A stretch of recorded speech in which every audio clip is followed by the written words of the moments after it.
Everyone, I am Meera Narula.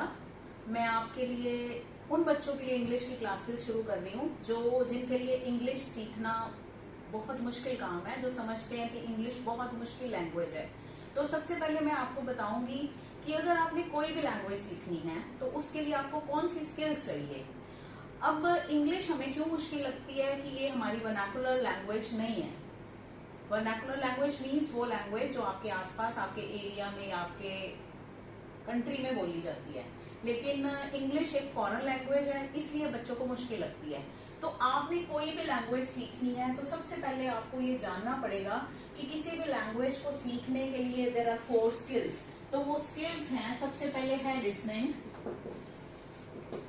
Then there is speaking, then there is reading and writing.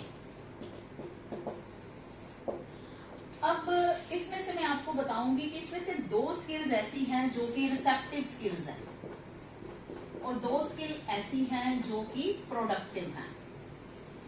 अब first of all you have to understand the meaning of these 2 words, receptive and productive. Receptive means वो skills जो आप receive करते हो और productive means उसके result में जो चीजें प्रोड्यूस होती हैं। तो listening is receptive skill, speaking is productive skill, again reading is receptive skill and writing is productive skill. Now I explain you how these skills are receptive and productive. Listening means सुनना, speaking means बोलना, reading means पढ़ना and writing means लिखना। जितना आप किसी language को listen करते हो, सुनते हो, उतना ही you will be able to speak that language. जितना सुनोगे उतना बोलोगे। अब जब when you were born, जब आप पैदा हुए थे, क्या हम जब पैदा होते हैं तो कोई लैंग्वेज सीख के आते हैं? नहीं, हम वही लैंग्वेज बोलते हैं जो हम बोलनी हमने शुरू करी, जो हमारे आसपास बोली गई, जो हमारे सबसे पहले हमें घर में एनवायरनमेंट मिला, घर में जो लैंग्वेज बोली गई हमने वही सीखी। तो इसका मतलब ये है कि जो भी लैंग्वेज आप जितना ज्यादा सुनोगे उतनी वो बोल पाओगे। उसके बाद आती है reading and writing skills. Means जितना आप किसी लैंग्वेज को रीड करते हो उतना ही आप उसको राइट कर पाओगे, उतना ही आप उसको लिख पाओगे। तो इसको अंडरस्टैंड करना बहुत जरूरी है। तो इसलिए आप सबको चाहिए कि if you want to learn English, अगर आपको इंग्लिश सीखनी है, बोलना सीखना है, तो उसके लिए सुनना ज्यादा से ज्यादा पड़ेगा। और अगर आपको लिखनी अच्छी इंग्लिश आ जाए तो उसको आपके लिए रीडिंग पे ज्यादा जोर देना पड़ेगा। उसके बाद मैं बात करूंगी, हमारे स्कूल में बहुत सारे बच्चे ऐसे आते हैं जिनको इंग्लिश की बेसिक्स भी नहीं पता होती। तो मैं चाहती हूँ, ये मैंने क्लासेस उन्हीं बच्चों के लिए शुरू करी हैं कि मैं चाहती हूँ बच्चों को एटलीस्ट बेसिक्स जरूर पता हों। तो सबसे पहली बात तो मैं आपको ये बताना चाहूंगी कि हर लैंग्वेज जो है, कोई भी लैंग्वेज है, उसका अपना एक वर्णमाला होती है जिसको इंग्लिश में अल्फाबेट बोलते हैं। तो सबसे पहले तो सब बच्चे ये नोट करें कि इसका इंग्लिश का ये तो A to Z है, दिस इज अल्फाबेट। कोई भी बच्चा इसको अल्फाबेट्स नहीं लिखेगा, बिकॉज इसको सिंगुलर में ही रहना है। हर लैंग्वेज की एक ही अल्फाबेट होती है। तो इंग्लिश का ये A to Z, this is alphabet. और इसमें जो लेटर्स हैं A to Z means A B C, these are letters. Z तक जो है लेटर्स हैं, ये इनको हम Z वैसे बोलते हैं, एक्चुअली दिस इज Z। तो ये लेटर्स हैं सारे। तो आपको इंग्लिश समझने के लिए ये पता होना चाहिए कि ये इंग्लिश के अल्फाबेट हैं और जो लेटर्स हैं उनको मिला के हम आगे वर्ड्स हमारे बनते हैं। फिर वर्ड्स को मिलाते हैं, जब जैसे वर्ड बना, हमने AT एड बना दिया, BAT बैट बना दिया, CAT कैट बना दिया, THAT डैड बना दिया। सो दीज आर वर्ड्स जो कि लेटर्स से बने हैं। उसके बाद वर्ड्स को मिला के जो क्या है, सेंटेंस बन जाता है। जैसे I am a girl, I am a boy, so this is a sentence. अब क्या है कि आपको सबसे पहले मैं आपको ये सिखाऊंगी कि आपने कोई सेंटेंस है इंग्लिश में, वो बनाना कैसे है। तो किसी भी सेंटेंस को बनाने के लिए अगर उसमें कोई काम नहीं हो रहा है, कोई वर्ब नहीं आ रहा है, वो मैं आपको बाद में पार्ट्स ऑफ स्पीच भी समझाऊंगी। तो काम नहीं हो रहा है, तो आपने कोई भी सेंटेंस इंग्लिश में बनाना है तो उसके लिए आपको 3 चीजें लगानी पड़ेंगी। और वो 3 चीजें क्या हैं, सबसे पहले उसकी जानकारी होना आपको बहुत जरूरी है। तो 3 चीजों में आपके पास सबसे पहले आता है सब्जेक्ट, उसके बाद आता है हेल्पिंग वर्ब, और उसके बाद लास्ट में आता है ऑब्जेक्ट। तो सब बच्चों को ये क्लियर होना चाहिए कि सब्जेक्ट क्या है, हेल्पिंग वर्ब क्या है, और उसके बाद ऑब्जेक्ट क्या है। ये चीजें सब बच्चों को पता होनी चाहिए। तो सब्जेक्ट मीन्स कर्ता, जो काम को करने वाला होता है, वो सेंटेंस के आप स्टार्टिंग में लगाते हैं, वो होता है सब्जेक्ट, कर्ता होता है। उसके बाद हेल्पिंग वर्ब एक्चुअली क्या होता है, जो वर्ब को समझने में हमारी हेल्प करता है। लेकिन अभी हम टेंसेस की बात नहीं कर रहे हैं, क्योंकि मैं आपको अभी टेंस नहीं सिखा रही हूँ, सिंपल सेंटेंस सिखा रही हूँ।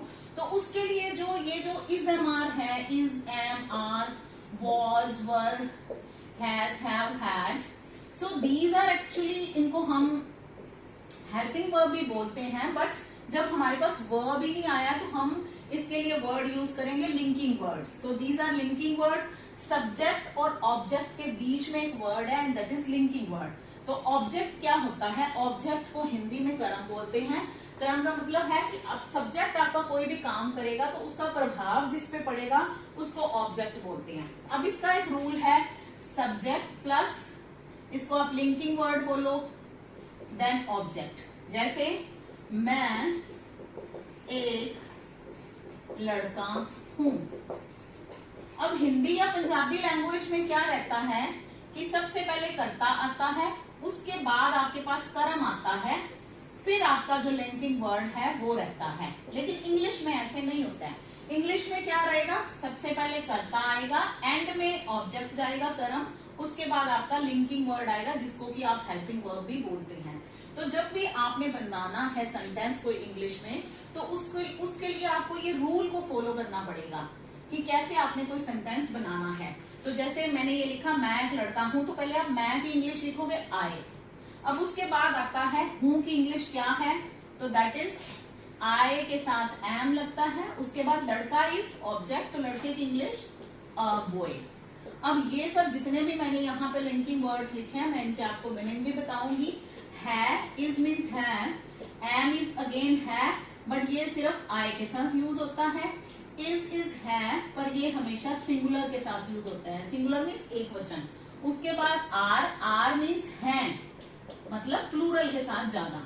यानी कि अगर स्टार्टिंग में आपके पास सब्जेक्ट है, जो सब्जेक्ट की जगह पे जो भी है, अगर वो सिंगुलर है तो आप इज लगाओगे है, अगर आई है तो आप एम लगाओगे, यहाँ पे आपके पास प्लूरल पड़ा है तो आप क्या लगाओगे, आर लगाओगे।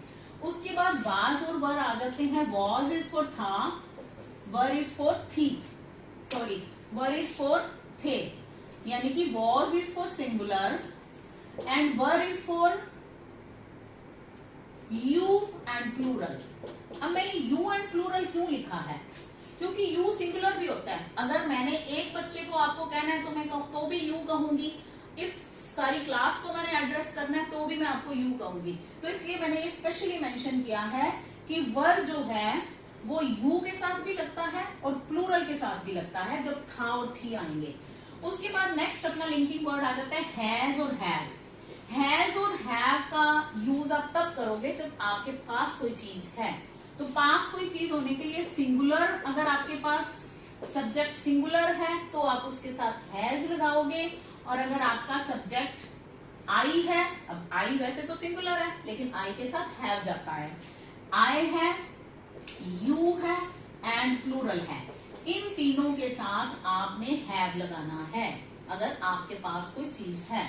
तो उसके बाद हैड, सब्जेक्ट के पास चीज थी, अब नहीं है, तो आप उसके लिए थी जब होगी, थी या थे होगा, तो आप उसके साथ क्या लगाओगे, हैड लगाओगे। Is it clear? अगर आपको इतना क्लियर है तो उसके बाद मैं आपको बताऊंगी कि आप जो स्टार्टिंग में सब्जेक्ट लगाते हो, बहुत सारे बच्चे ऐसे हैं जिनको उनके अभी तक मीनिंग नहीं पता है। सब्जेक्ट मीन्स कर्ता, जो काम को करने वाला है।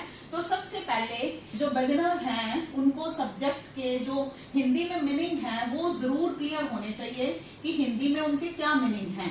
तो सब्जेक्ट के लिए आप क्या लगा सकते हो, सब्जेक्ट के लिए आपके स्टार्टिंग में जैसे आता है आई, तो सबको ये पता होना चाहिए आई मीन्स मैं, then there is he means वह, एंड ये वह जो है ही है, ये हम मेल के लिए यूज करते हैं। Then there is she means again वह, ये हम फीमेल के लिए यूज करते हैं, मेल फीमेल। उसके बाद दे इज फॉर प्लूरल, वे ज्यादा जने जब होते हैं तो हम दे यूज करते हैं। उसके बाद वी मीन्स हम, आई, ही, शी, दे, वी। उसके बाद आता है यू मैंने अभी आपको पहले भी बताया है, you is for singular also, तू, तुम, ज्यादा जने हो तो भी हम यू करेंगे, तू या तुम, यू का मीनिंग है आई, ही, शी। उसके बाद आ जाता है इट मीन्स अगेन ये है, पर ये क्या है, बेजान चीजों के लिए, नॉन लिविंग थिंग्स के लिए। तो इसके लिए अपन दिस भी यूज करते हैं, दिस इज अगेन ये है। That is for non living thing, जो दूर पड़ी है तो उसके लिए हम दैट लगाते हैं। और अगर इसका दिस और दैट का अपन प्लूरल लेना है तो दिस का जो प्लूरल है वो दीज रहेगा, और दैट का जो प्लूरल है वो दोज रहेगा। यानी कि आपके पास एक चीज पड़ी है तो आप बोलोगे दिस, जैसे दिस इज अ पेन। अगर आपके पास ज्यादा चीजें पड़ी हैं तो आप दीज यूज करोगे, मेरे पास ज्यादा सारे पेन पड़े हैं तो मैं कहूंगी दीज आर पेन्स। दूर एक चीज पड़ी है तो आप कहोगे दैट इज अ प्लांट, ज्यादा है तो दोज आर प्लांट्स। सो कोई नाम भी आ सकता है सब्जेक्ट में, तो ये सब क्या है, सब्जेक्ट में यूज होंगे।